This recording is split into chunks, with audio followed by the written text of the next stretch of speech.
अभी कोई हाल ही में कुछ दिनों में एक आवाज YouTube पे आती है और सबको हैरत अंगेज कर देती है। Recreating these phenotypes. So a gray wolf is the closest living relative of a dire wolf. They're genetically really similar, 99.5% similar. वैसे तो इस आवाज ने YouTube पे सभी को हैरत में डाल दिया है।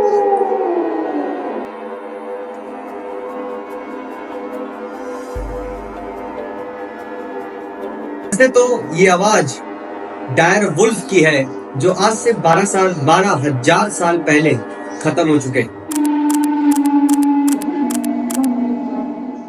लेकिन विज्ञान की कुछ कंपनियों ने इस पर काम किया और इसे पुनः जीवित करने का प्रयास किया और इसमें उन्हें मार्च के अंतिम सप्ताह वर्ष 2025 में एक अपूर्व सफलता भी हासिल हुई। Colossal Biosciences develops cutting-edge technology to protect biodiversity and reverse human caused extinction. वैसे अगर इसको देखें तो हमें इसको समझना पड़ेगा कि ये काम हुआ कैसे।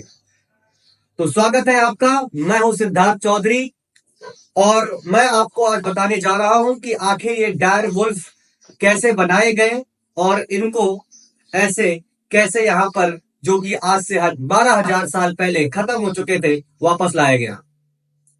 बात करें तो इस काम को करने वाली अमेरिका के टेक्सास स्टेट के जिला डैलस में मौजूद एक कंपनी है जिसका नाम कोलोसल बायोसाइंसेज है। आपको हमारी स्क्रीन पे इस कंपनी का लोगो दिख रहा होगा और इसका मोटिव भी दिख रहा होगा। दोस्तों, इस कंपनी को चलाने वाले एक मिलेनियर बैन लैम और उनके साथी जो कि जेनेटिक्स फील्ड के एक महान वैज्ञानिक है जॉर्ज चर्च ने मिलकर शुरू किया था। जैसे जैसे समय बीतता गया इसमें साइंटिस्टों की तादाद बढ़ती चली गई और फिर इन्होंने एक एम को लेकर के एक विजन को लेकर के उस पर अपना काम शुरू किया, यानी कह सकते हैं इन्होंने अपनी इस कंपनी का उद्देश्य बनाया जिस उद्देश्य पे ये काम कर रहे थे। इनकी कंपनी का उद्देश्य डी एक्सटेंशन था, मतलब ऐसे कई जानवर जो कि आज से हजारों सालों पहले खत्म हो चुके हैं उनको वापस लाना। उन्हीं में से एक मिशन इनका डायर वुल्फ को लेकर भी था।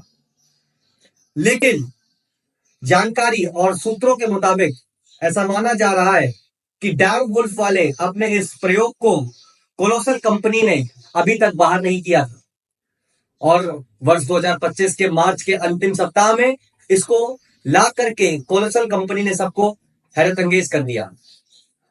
ऐसा करने के लिए कोलोसल कंपनी ने विज्ञान के जिस शाखा की सहायता ली उसका नाम जेनेटिक्स है और बायोटेक्नोलॉजी है। और इसमें इस एक्सपेरिमेंट को ऐसा नहीं है कि आज से पहले किया नहीं गया है, इससे पहले इस एक्सपेरिमेंट को डॉली शीप पे किया गया था। उसी एक्सपेरिमेंट को दूसरे तरीके से यहां पर किया जा रहा है। आइए अब जरा देखते हैं कि कोलोसल के वैज्ञानिकों ने इसको कैसे किया था। तो इससे पहले इसको जाने, पहले हम लोगों को जानना होगा कि जीन क्या है और साथ ही साथ जीन में ऐसा क्या किया गया जिसके चलते आज डायर वुल्फ हमारे बीच में है। और इस वीडियो में हम ये भी जानेंगे कि क्या कोलोसल कंपनी द्वारा बनाए गए ये डायर वुल्फ या जिनको इन्हें बनाया गया है वो क्या वाकई में डायर वुल्फ है। इस बात का उत्तर भी हम इस वीडियो में जानेंगे। तो आइए सबसे पहले जानते हैं वैज्ञानिक तर्क पर कि इस प्रक्रिया को किया कैसे गया। तो इस डायर वुल्फ को बनाने की प्रक्रिया में डॉली द शीप का कॉन्सेप्ट यूज किया गया था। इसमें सबसे पहले वीडियो को स्टार्ट करें इससे पहले आप अगर हमारे चैनल पे नए हैं तो उसको सब्सक्राइब कर सकते हैं ताकि और ऐसी जानकारी वाली वीडियो आपको मिलती रहेगी। तो स्टार्ट करते हैं। इसमें देखिए सबसे पहले हमारे जो बॉडी में है एक जीन पाया जाता है।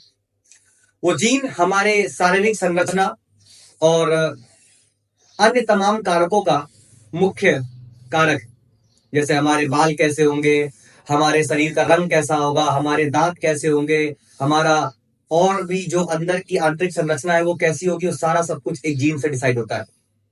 जीन डीएनए का एक भाग डी जीन जो है वो डीएनए का एक भाग है।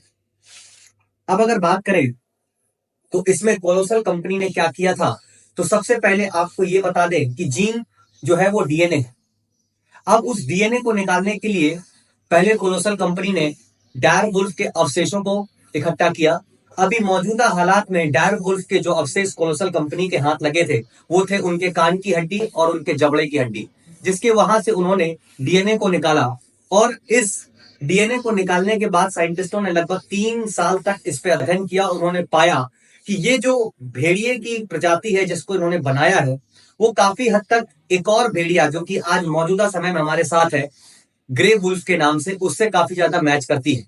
साइंटिस्टों को हैरत में डालने वाली बात तो ये थी कि इस ग्रे वुल्फ का जो पूर्वजों से संबंध है यानी डायर वुल्फ के साथ, वो इस तरीके से है कि अगर इसके डीएनए में 14 जगहों पे चेंज किया जाए तो डायर वुल्फ बन जाएगा। तो वैज्ञानिकों ने अपने कठिन परिश्रम के बाद उस ग्रे वुल्फ के 14 जीन में चेंज किया, 14 जगहों पे चेंज किया, जिसके बाद उन्होंने ऐसा अनुमान लगाया था कि डायर वुल्फ को बनाया जा सकता है। उसके बाद इन्होंने क्या किया, ग्रे वुल्फ के मादा भाग से उन्होंने एक अंडा लिया और उस अंडे को उसके न्यूक्लियस से डीएनए निकाल करके ये वाला मॉडिफाइड डीएनए उसके अंदर डाल दिया। अब चूंकि ये एक्सपेरिमेंट इतना ज्यादा कॉम्प्लिकेटेड होता है कि इसमें सक्सेस जो रेट होती है वो काफी कम होती है, तो इन्होंने इसके जैसे 14-15 कोशिकाओं को लिया। उसके बाद उन्होंने उसको ग्रो कराया। ग्रो कराने के बाद अब चूंकि जैसा अगर आप नेट पे जानकारी देखेंगे तो डायर वुल्फ का आकार और उनकी शक्ति और उनका जो पराक्रम है वो बहुत ज्यादा है। तो सबसे पहले जो वैज्ञानिकों के सामने समस्या आ रही थी कि इतने बड़े आकार के वुल्फ को यानी भेड़िए को कैसे गर्भ में डाला जाएगा। तो इसके लिए इन्होंने ग्रे वुल्फ की मादा को यूज किया, जिसके बाद इन्होंने पहले कुछ हफ्तों तक उसके कोशिकाओं को यानी जैसे हम सोमैटिक सेल बोलते हैं जिसके अंदर वैज्ञानिकों ने वो 14 जगहों पे चेंज किया हुआ डीएनए डाला था उसको डेवलप कराया। बाद में वो जो सेल है वो कोशिका जो है वो भ्रूण में बदल गई। भ्रूण बदल जाने के बाद उन्होंने उस कोशिका को उठा करके उस मादा के अंदर इम्प्लांट कर दिया। बीतते समय के साथ जब वो कोशिकाएं ठीक से विभाजित होने लगी तो उन्होंने भ्रूण से एक बच्चे का निर्माण किया। और जैसे जैसे समय बीतता गया उस मादा का विशेष ध्यान रखा गया और विज्ञान ने एक बार फिर से यह साबित कर दिया कि आदमी अगर चाहे तो क्या कुछ नहीं कर सकता। और ये बात वही मार्च के अंतिम सप्ताह की है जब उसमें से उस ग्रे वुल्फ मादा ने 2 बच्चों को जन्म दिया और उन 2 बच्चों का नाम जो है वो रेमस और रुलुमस है, रीमस और रेल्यूमस है। ये 2 बच्चे इंटरनेट पर आते हैं, कोलोसल कंपनी द्वारा इनका लॉन्च किया जाता है और कोलोसल कंपनी इनको दिखाती है और इससे सारा विश्व जो है उसमें आ जाता है हैरत में कि आखिर ये हुआ कैसे। लेकिन जब हमने और हमारी टीम ने कोलोसल कंपनी के वेबसाइट को विजिट किया तो वहां पे हमने पाया कि कोलोसल कंपनी इस एक्सपेरिमेंट को छुपाना चाह रही थी। बाद में उसने इस एक्सपेरिमेंट को अचानक से पूरी दुनिया के सामने लाया और साथ ही हमारे जो मीडिया के लोग हैं उन्होंने जब और इस पे छानबीन की तो उन्हें पता चला कि कोलोसल कंपनी डायर वुल्फ के साथ साथ 3 और एक्सटिंक्ट हो चुके जानवरों पे काम कर रही है और वो 10,000 साल पहले एक्सटिंक्ट हो चुके यानी विलुप्त हो चुके बुली मेहमत और 90 साल पहले खत्म हो चुके टेस्मेनिया टाइगर और 400 साल पहले खत्म हो चुकी डोडो बर्ड पे ये काम कर रही है। और इसके बाद अभी तो सिर्फ 2 बच्चों की पिक्चर इंटरनेट पे आई है, लेकिन ऐसा बताया जा रहा है कि इन 2 प्यारे प्यारे भेड़ियों की एक बहन भी है जिसका नाम खलासी है। और इतनी जानकारी के साथ हम लोग मिलेंगे आपको एक नेक्स्ट वीडियो में, तब तक आप बने रहिए हमारे साथ।